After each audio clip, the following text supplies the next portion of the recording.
3. Kesultanan Banten. Kesultanan Banten terletak di wilayah barat Pulau Jawa sampai ke Lampung di Sumatera.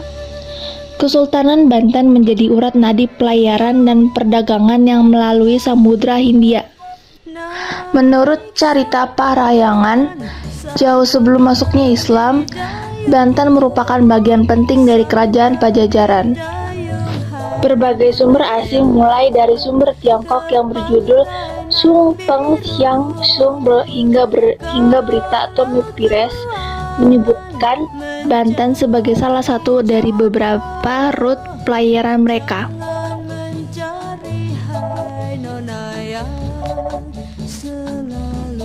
Satu, kondisi politik Kesultanan Banten.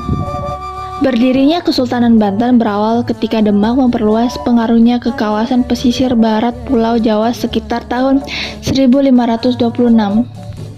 Kesultanan Demak menaklukkan beberapa kawasan pelabuhan dan menjadikannya pangkalan militer serta kawasan perdagangan.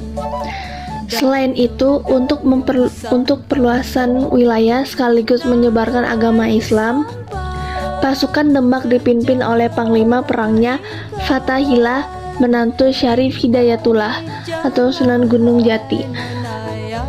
Fathahillah kemudian mendirikan benteng pertahanan yang dinamakan Surosowan, kelak menjadi pusat pemerintahan setelah Banten menjadi kesultanan yang mandiri. Penyebab khusus serangan Demak ini adalah adanya kerjasama Pajajaran Portugis dalam bidang ekonomi dan politik yang dianggap mengancam eksistensi Demak. Terlebih lagi karena Demak gagal mengusir bangsa Portugis dari Malaka pada 1513.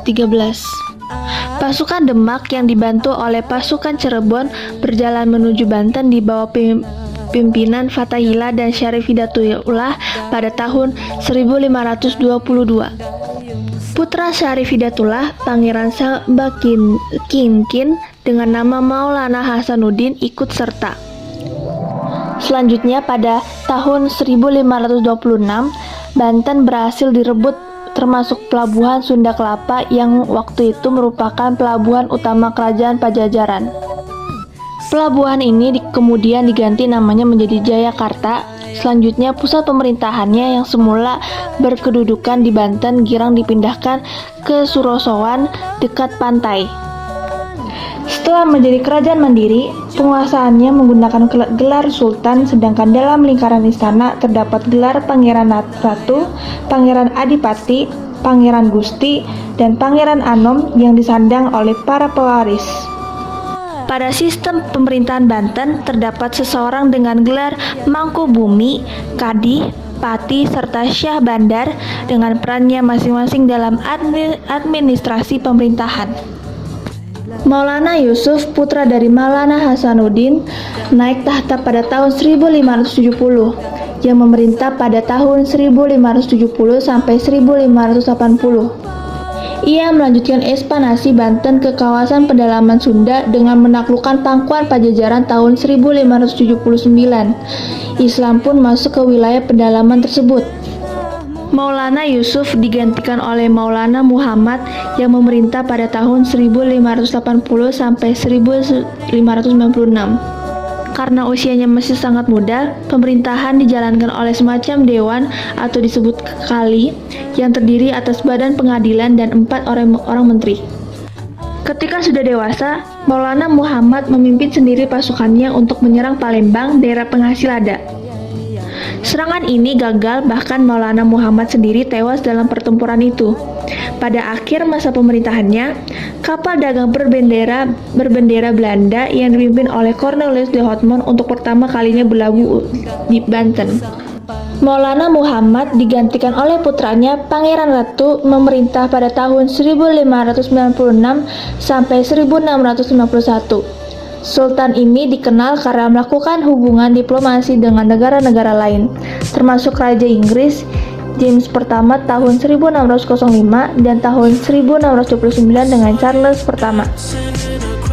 Pangeran Ratu digantikan oleh Sultan Ageng Tirtayasa yang memerintah pada tahun 1691 sampai 1692. Pada masa pemerintahannya, Banten mengalami masa kejayaannya. Sebagai kesultanan maritim, Banten mengandalkan dan mengembangkan perdagangannya. Pada masa ini pula, Banten berusaha keluar dari tekanan VOC yang sebelumnya memblokade kapal-kapal dagang menuju Banten.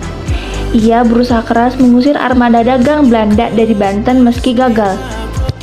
Pada tahun 1671, Sultan Ageng mengangkat putranya Sultan Haji sebagai Sultan Muda yang memerintah pada tahun 1671 sampai 1686. Ia ditugaskan untuk menjalankan pemerintahan sehari-hari, sementara Sultan Ageng Tirtayasa bertindak sebagai penasihat dan pengawas. VOC memanfaatkan konflik ini dengan mendukung Sultan Haji.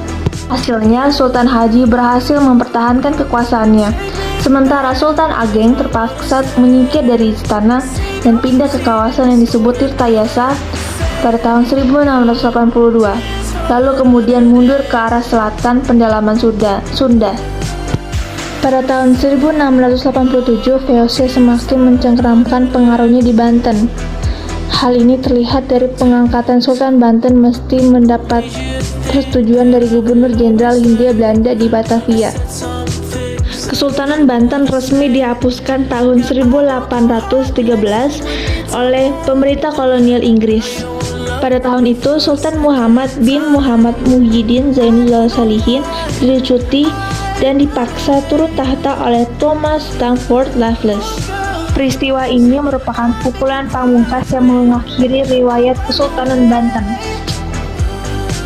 Bagian kedua, kondisi sosial budaya. Maulana Hasanuddin meletakkan fondasi Islam di Nusantara. Hal ini dibuktikan dengan berbagai bangunan masjid dan sarana-sarana pendidikan Islam seperti pesantren. Pada masa jayanya, wilayah kekuasaan Kesultanan Banten meliputi Serang, Pandeglang, Lebak, dan Tangerang. Bagian ketiga, kondisi ekonomi. Pada masa pemerintahannya Sultan Ageng Tirtayasa, Banten memonopoli lada di Lampung dan menempatkan Banten sebagai pedagang perantara dan salah satu pusat niaga yang penting. Hal ini tidak terlepas dari armada laut yang kuat yang dibangun mencontoh armada laut Eropa.